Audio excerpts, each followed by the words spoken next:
For many older adults, the thought of clearing out a lifetime of belongings feels like standing at the foot of a mountain, steep, overwhelming, and full of emotional weight.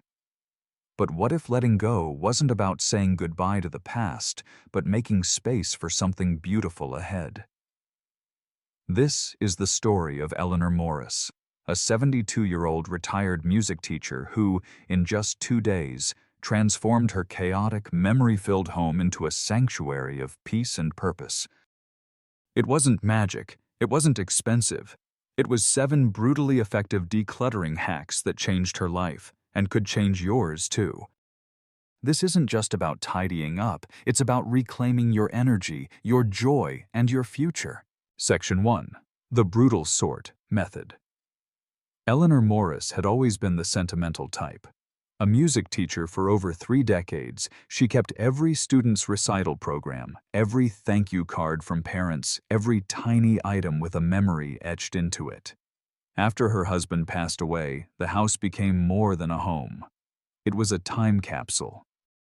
But when she made the decision to move into a smaller apartment near her sister in Portland, reality hit like a wave. The moving van was coming in 48 hours, and her 4-bedroom colonial-style house was bursting at the seams with the remnants of her life.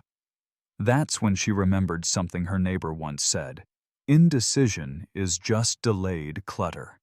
And she knew she needed a system.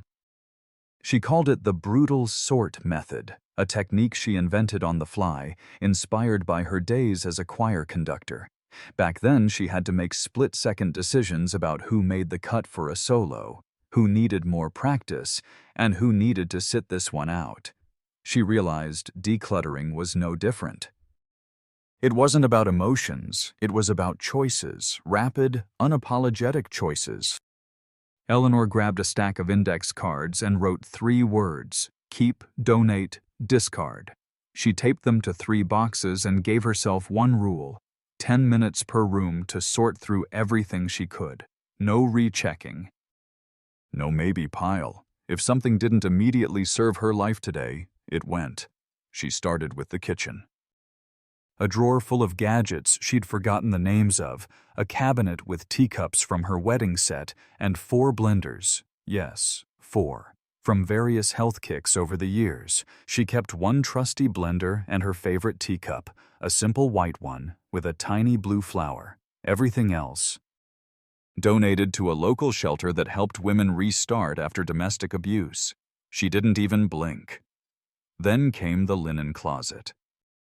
15 towel sets, most unused since the 90s, sheets for beds she no longer owned, tablecloths she hadn't unwrapped in decades.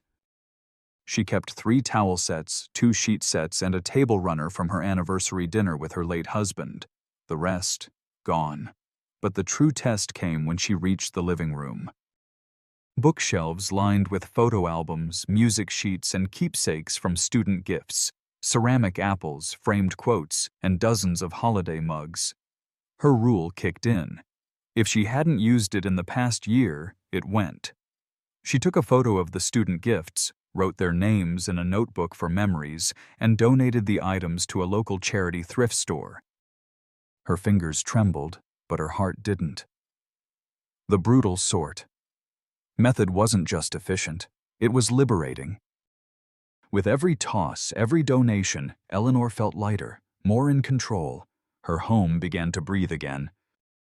The air felt fresher, the space wider, and the silence, once oppressive, started to feel like peace. By the end of day 1, she had emptied 2 full bedrooms, the hallway closet, and the attic.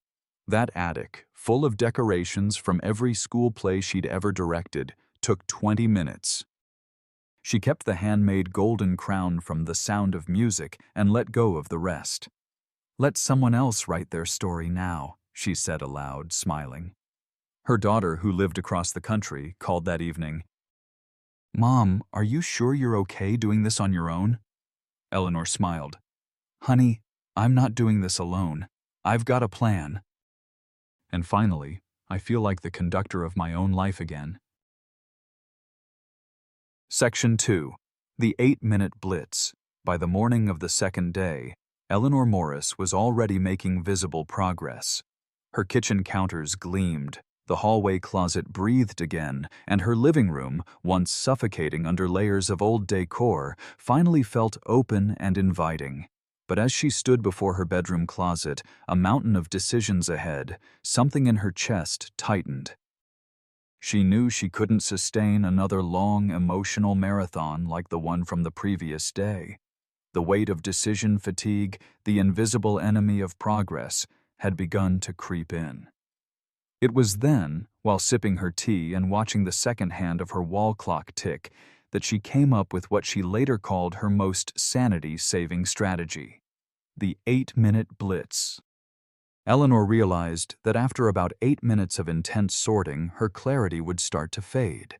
She'd begin to doubt herself. She'd pick up a scarf and spend 3 minutes recalling the concert she wore it to instead of tossing it or keeping it. She knew if she didn't break the cycle, she'd stall out entirely. So she set a rule: one timer, one tiny task, and no overthinking. Just 8 minutes. Her first 8-minute mission was her bedside table. In that single drawer lived 2 expired hand creams, 4 pairs of reading glasses, none of which matched her current prescription, and a tangle of charging cords for phones she hadn't owned in years. She set a timer on her phone and dove in.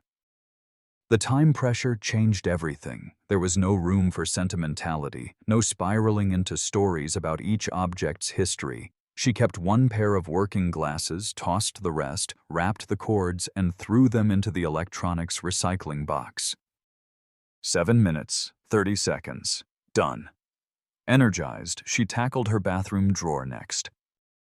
In 8 minutes, she discarded a dozen crusty lipsticks, a hair straightener she hadn't used in 15 years, and a drawer organizer that had cracked in 3 places. Just 8 minutes, but the effect was electric.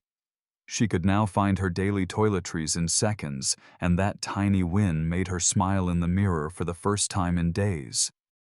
The genius of the 8-minute blitz wasn't just in the speed, it was in the permission to stop. Eleanor didn't feel the guilt of not finishing a whole room. She celebrated small victories and trusted that they would add up. This mindset kept her momentum alive far longer than any declutter until done method ever had. By midday, she had completed 12 separate 8-minute sprints. Her kitchen junk drawer, the towel shelf, the mail basket, the spice rack, the sock drawer, the linen cabinet, even the glove compartment of her car. Each space now felt like it belonged to the woman she was becoming, not the version buried beneath decades of chaos. But perhaps the most powerful moment came in the guest bedroom closet. There, Eleanor stored her late husband's bowling gear, a sport they used to enjoy on weekends before his arthritis worsened. The gear had remained untouched for 6 years. On instinct, she opened the closet, set her timer, and whispered, 8 minutes, that's all. She gently lifted the bowling shoes, ran her fingers along the ball's scuffed surface, and closed her eyes. "Thank you," she whispered. Then she boxed everything and called the local youth league. By the time the timer buzzed, the closet was empty, and her heart felt light. She didn't cry, not this time. The limited window gave her courage. Somehow, knowing she only had to feel the sting for 8 minutes made it manageable. Pain came and went in a container she could handle. That, more than anything, became the true gift of this hack. Eleanor's 8-minute blitz became her rhythm, her morning routine, her way to move forward without breaking down. And by the end of her second day, though the moving van had yet to arrive, she already felt like she had moved, mentally, emotionally, spiritually, into a brighter, freer life. Section 3. The Outsider Test. On the 3rd morning, Eleanor Morris stood at the threshold of her attic. For years it had served as a time capsule, untouched, undisturbed, and steadily accumulating the remnants of a life once bustling with family, careers, and traditions. She climbed the stairs slowly, each step a quiet echo of the past. The attic door creaked open, revealing a museum of memories. Boxes labeled Christmas 1982, a plastic bin of her daughter's ballet shoes, yellowed newspaper clippings of her late husband's coaching wins, and her own journals from her first years as a teacher. Her heart tugged at each corner of the room, but then she asked herself a single, radical question. If I died tomorrow and a stranger walked into this room, would they understand why I kept all this, or would they think I was a hoarder? That question didn't come from cruelty, but clarity. She called it the outsider test, and it would change everything. Suddenly, Eleanor wasn't looking at her belongings through the cloudy lens of nostalgia, guilt, or obligation. She was seeing them as a stranger might, stripped of context, meaning only what they functionally offered. What would they keep? What would they trash without a second thought? She picked up a crocheted blanket her grandmother had made. Worn thin, edges frayed, but it still smelled faintly of lavender and reminded her of summers spent on a screened porch sipping iced tea. A stranger, she realized, would probably toss it. But this blanket passed the test, not because of sentimentality alone, but because it still offered comfort. It went into the keep bin. Then came the shoebox of birthday cards. Most were from colleagues she no longer spoke to, scribbled with generic phrases. She flipped through them, looking for something meaningful. Only 3 stood out. One from her late husband, one from her daughter when she was 6, and one from a friend who'd passed away. She saved those and recycled the rest. The outsider wouldn't know their stories, but Eleanor did, and now she could honor the few that truly mattered. But not everything passed the test. Eleanor's attic had 4 suitcases, 1 broken, 1 tiny, and 2 she hadn't touched in over a decade. If a stranger opened them, they'd find old socks, expired travel bottles, and dust. Why had she kept them? Habit. The fear of what if? She laughed softly at herself and dragged them downstairs. The good ones stayed. The rest were donated or tossed. Then came the boxes of lesson plans, carefully filed units from her 30-year career in education. She'd poured her soul into them, and yet she hadn't opened those boxes since retirement. Would a stranger keep these? Only if they were a teacher themselves. Otherwise, they'd recycle them, or worse, trash them outright. That thought stung. But Eleanor paused and imagined a young educator, nervous, underpaid, overwhelmed, who might cherish those binders. She called the local school and donated the entire set. It no longer served her, but it could serve someone else. The outsider test didn't just help Eleanor make decisions, it helped her let go with purpose. The shift was profound. She wasn't discarding memories, she was clarifying which ones truly told her story. Each item passed through the lens of legacy. "What will this say about me when I'm gone?" she asked. And if it said nothing meaningful, she released it.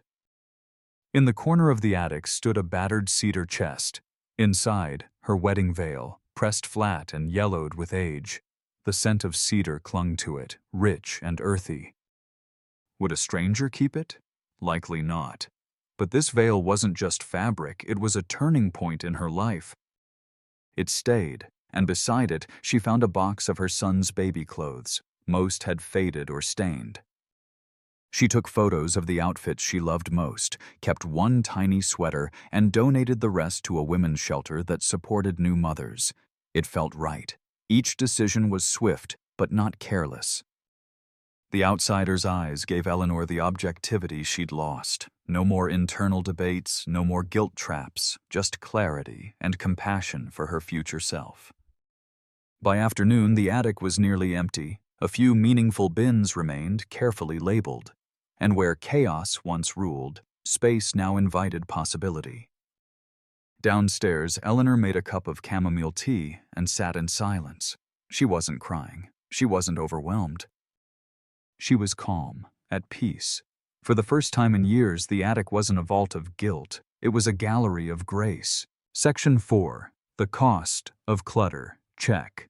It was late afternoon when Eleanor opened the creaky garage door, sunlight slicing through dust-filled air. The space hadn't seen order in years. Boxes lined the walls, garden tools stacked like relics. A rusting bike leaned against a shelf, sagging under the weight of half-used paint cans and decades-old holiday lights.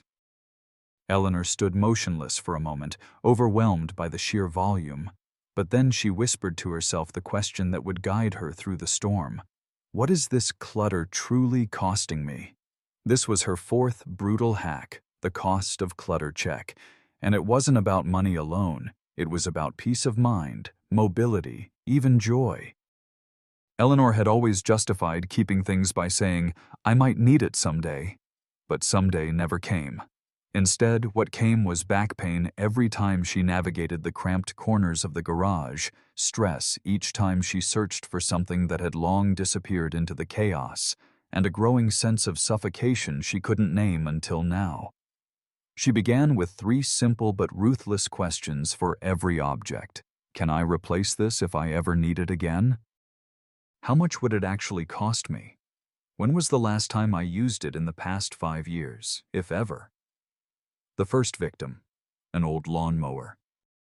Dusty, loud, and stubborn to start even 10 years ago, she hadn't mowed her lawn since hiring a gardener in 2017. Could she replace it? Easily. Used ones went for less than $100 online. But the real cost wasn't the mower's price, it was the space it stole and the guilt it carried. I should still be doing this myself. That guilt was a lie. Out it went. Then came the box labeled cords, cables. Eleanor opened it and found a mess of tangled wires, chargers for devices she no longer owned, adapters with unknown purposes, Ethernet cables from the early 2000s. She laughed out loud. This whole box has been retired longer than I have. She kept one universal charger and donated the rest to an e-waste recycling center. She moved next to a collection of kitchen gadgets stored on a dusty shelf. A fondue set used once in 1985, a popcorn machine she bought on impulse, and a bread maker she had high hopes for during lockdown, used once. Each item had its own little fantasy attached, dinner parties that never happened, self-reinventions that never took root. Could she replace them? Maybe. But would she? No. The clutter was costing her counter space and mental bandwidth. She began to tally it up, not in dollars, but in life energy. That extra set of dishes in the garage? They hadn't been used since her daughter's wedding shower in 2004. The cost to keep them, weekly anxiety about broken boxes, time spent cleaning around them, and the emotional baggage of memories she was too afraid to unpack. A stranger might see only plates, but to Eleanor, it was the weight of a life she no longer lived. She donated the entire set to a shelter kitchen, but the biggest test came with furniture, particularly an old armchair. Her husband had loved it.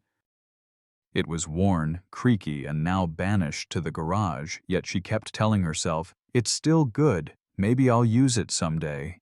But someday hadn't come in 15 years. It didn't fit her home anymore or her life.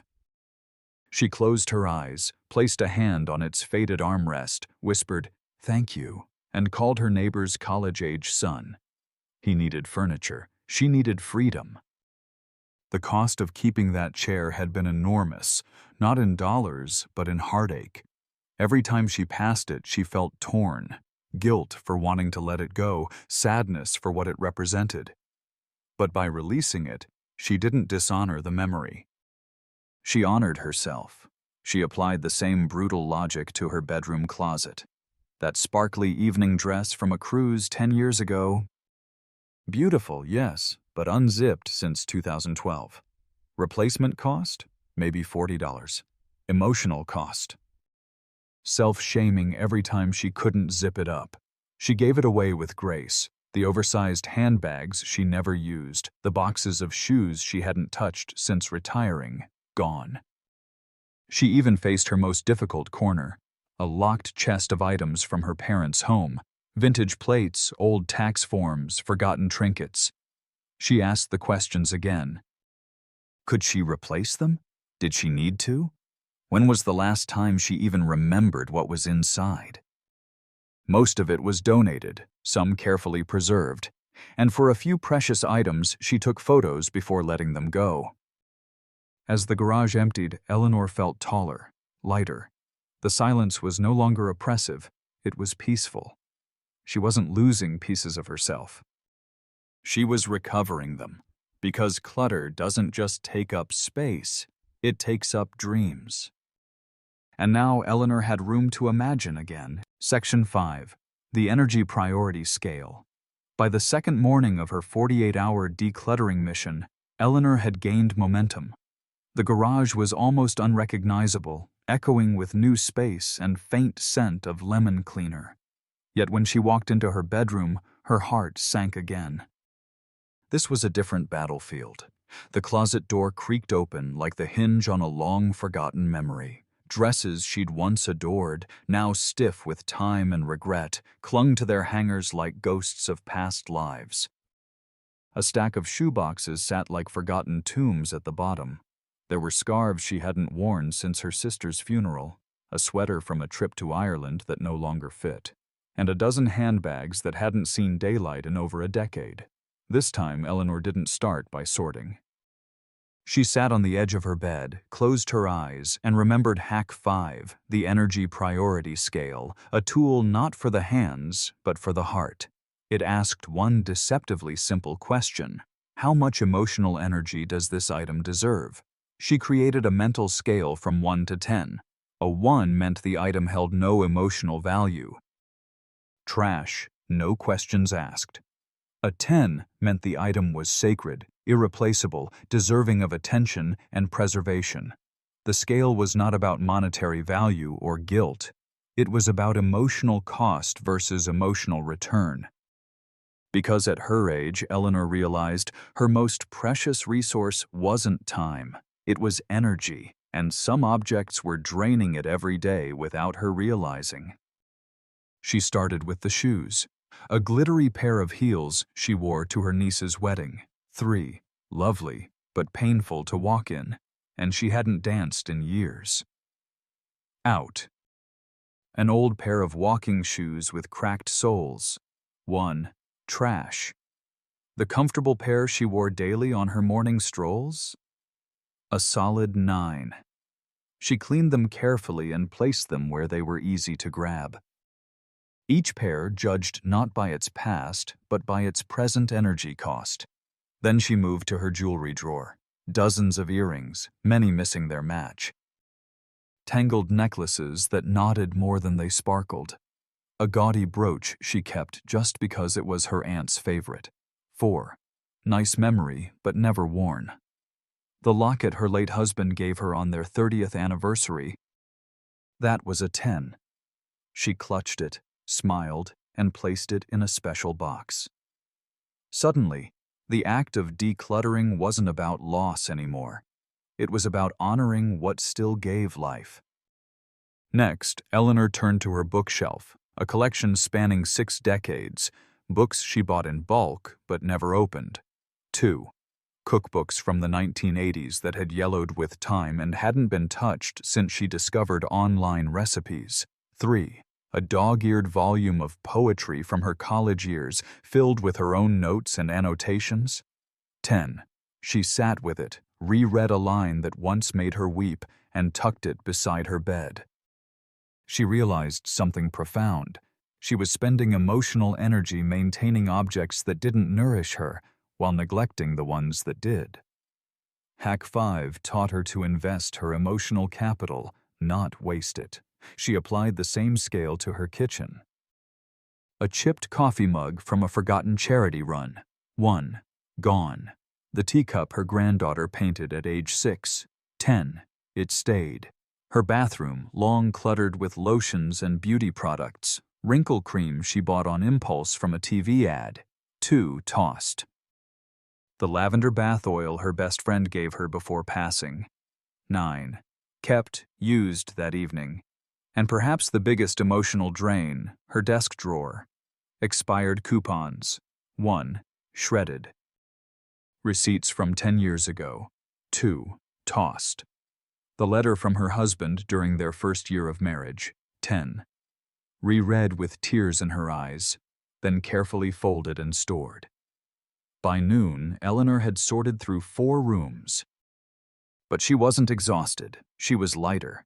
Because she wasn't just decluttering her house, she was decluttering her emotional bandwidth. Each decision she made freed a little more space, not just on shelves, but in her soul. That night, as she sipped tea in her clean living room, she whispered aloud, "Now I have room for the moments that matter." Because that was the truth of Hack 5. The energy priority scale didn't just show what to let go, it revealed what was still worth holding on to. Section 6. The Next Chapter Test. By now, Eleanor's home looked and felt dramatically different. Her kitchen counters breathed again, her closets no longer groaned under the weight of old coats, and sunlight reached places that had been hidden for years behind stacks of forgotten boxes. But as she stood in the center of her hallway, staring at one last closed door, the spare room, something deeper stirred. That room had been untouched since her husband passed. It was filled with teaching supplies from her 30-year career, stacks of children's artwork, bins of old holiday decorations, and boxes marked "Someday." It was a shrine to everything she had been, but not to what she could become. Hack 6, Margaret's 6th strategy, came back to her like a whisper through memory, the next chapter test. It asked one powerful, future-focused question. Does this item serve the person I am becoming? Eleanor took a deep breath, opened the door, and walked in with that question leading her. Her first stop, the shelves stacked with lesson plans, grade books, and craft materials. She ran her fingers over the faded covers, once so full of purpose. But she had retired 5 years ago. She no longer stood in front of chalkboards or led field trips. Her days were now slower, more personal, and filled with a desire to paint, to garden, maybe even to travel solo for the first time. She smiled sadly and said aloud, "You served me well." Then she packed all the supplies into donation boxes for a local school. In doing so, she didn't discard her past, she released it, with reverence. Next came the pile of costumes and props she'd used for school plays and reading days. The feather boa she once wore to perform the Queen of Reading made her chuckle, but she looked in the mirror and asked, "Is this who I am now?" The answer was clear. No. She took a photo of herself wearing it one last time, then donated the entire bin to the community theater. Then she reached a dusty corner where her husband's fishing gear sat. Rods, tackle boxes, a frayed hat with his initials still faintly stitched on the brim. For years, she had left it untouched, convinced it was sacred.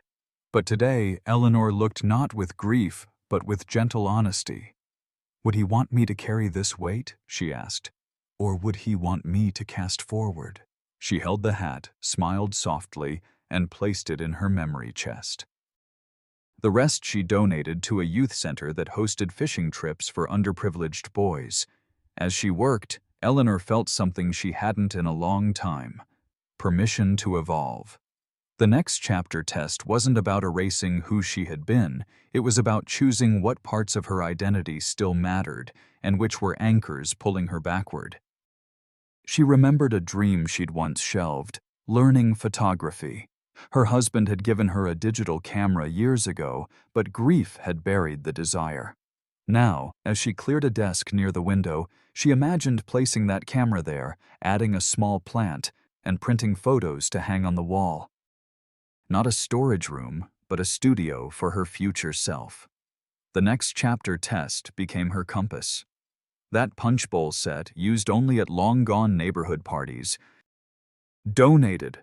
The travel guidebooks for Italy she'd bought 10 years ago and never opened, but the suitcase still with tags buried behind old boxes, dusted off and placed by the door. She even pulled out a small notebook and began writing a new list, not of what to throw away, but of what she wanted to make room for. Learn to take portraits. Host a weekly tea with the ladies downstairs. Visit Florence, not just dream about it. By the time she finished, the spare room looked nothing like a time capsule. It looked like a launch pad, and that, Eleanor realized, was the magic of Hack 6. The next chapter test didn't demand sacrifice. It offered vision. It said, "This home should reflect not just your memories, but your momentum." Section 7. The Gratitude. Goodbye Rituals. Margaret didn't realize how hard it would be to let go, not physically, but emotionally. Her home was a museum of moments. Every mug, sweater, or handwritten recipe whispered stories of a life well lived, a love lost, and a journey full of meaning. But she knew if she didn't learn how to say goodbye with love, she would stay stuck in the past, paralyzed by guilt, and unable to walk into the next chapter of her life. That's when she invented what she called the gratitude goodbye ritual. Instead of tossing things into bags with a sense of shame or rushing the process to avoid tears, Margaret slowed down. She began to honor each item with a brief but heartfelt thank you. It wasn't some spiritual performance. It was a moment of acknowledgement, a tiny ceremony to say, "You mattered, but I no longer need you." For her late husband's sweaters, the ones he wore during Sunday walks and stormy winter nights, she held each one, remembered his scent, and whispered, "Thank you for keeping him warm." Then she folded them and donated them to a shelter. For her children's old toys, plastic dinosaurs, board games, and that beat-up doll with one eye, she took a photo of each, created a digital memory album, and donated the toys to a nearby daycare where new little hands would give them a second life. The chipped dishes from 1,000 dinners, the sewing machine that had gone silent for 2 decades, the worn recliner where her husband used to nap. Every item received a moment of gratitude before finding a new home. And here's the miracle. It changed her brain. Saying goodbye with gratitude rewired her feelings from loss to celebration. Instead of feeling like she was losing a piece of herself, Margaret began to feel pride. She had lived richly, loved deeply, and now she was gifting that love forward. She took photos of the most meaningful items and wrote tiny captions. "This is the pan where I learned to cook French toast. This is the mug from my last teacher's lounge meeting. This is the scarf I wore when we danced at our 40th anniversary." By turning letting go into an act of memory, she no longer had to hold on to the physical item to keep the feeling. In fact, she began to feel lighter, freer, and surprisingly more connected to those memories than when the objects were just gathering dust. Her final ritual was for her wedding albums. She had over a dozen, many with duplicates or blurry shots. She sat down one morning with a pot of tea and flipped through them all. For each page, she smiled, whispered a thank you, and removed the pages that no longer brought her joy. She consolidated her favorites into 2 albums, clean, elegant, and deeply meaningful. By the time she was done, Margaret wasn't weeping. She was glowing. This wasn't the end of something. It was the release of something beautiful to make room for something even better. So if you've ever struggled to part with something because it feels like erasing a part of your story, consider this. Your story lives in you, not your stuff. And when you let go with gratitude, you don't lose love, you set it free. Objection. What if rituals feel silly or unnecessary? Margaret would smile and say, "It's not about the ritual. It's about permission. Permission to remember, and permission to move on." When the moving truck pulled up to Margaret's driveway, the driver expected to see chaos. Instead, he saw peace, neatly stacked boxes, rooms that breathed. A woman in her late 60s standing tall with a cup of tea in one hand and a list in the other, not flustered, but glowing. Not because everything was gone, but because what remained was intentional. In just 48 hours, Margaret had done what most people delay for years. She didn't just declutter her home, she liberated her spirit. And now, she wasn't clinging to the past like a life raft. She was steering into her future like the captain of a ship she'd almost forgotten how to sail. 6 months later, she called from her new apartment, laughing about how much lighter life felt. She'd joined a photography class, volunteered at the library, even booked a solo trip to Italy, something she'd dreamed of when her hair was still brown and the kids were small. Decluttering hadn't erased her history. It had unveiled the woman she was always meant to become. That's your invitation now. Don't wait for a crisis, a deadline, or a move. You deserve a home and a life that reflects who you are now, not just who you used to be. Whether it's a drawer, a closet, or an entire room, the moment you take one brave step to let go, you make space for the next version of yourself to breathe, to grow, to live. So here's your challenge. Choose one hack, just one. Maybe the 8-minute blitz, maybe the outsider test. Pick the one that speaks to your heart and start small, just one drawer or one shelf. And when you finish, don't just admire the clean space. Celebrate the courage it took to create it. Decluttering isn't about perfection. It's about permission to feel lighter, to live clearer, to walk into a room and feel peace instead of pressure. And most of all, it's about recognizing that you are not your clutter. You are not your boxes, your binders, your broken gadgets, or sentimental sweaters. You are a wise elder, a storyteller, a dreamer still dreaming, and your next chapter deserves a space as beautiful, open, and free as you are becoming. This is not the end. This is your new beginning.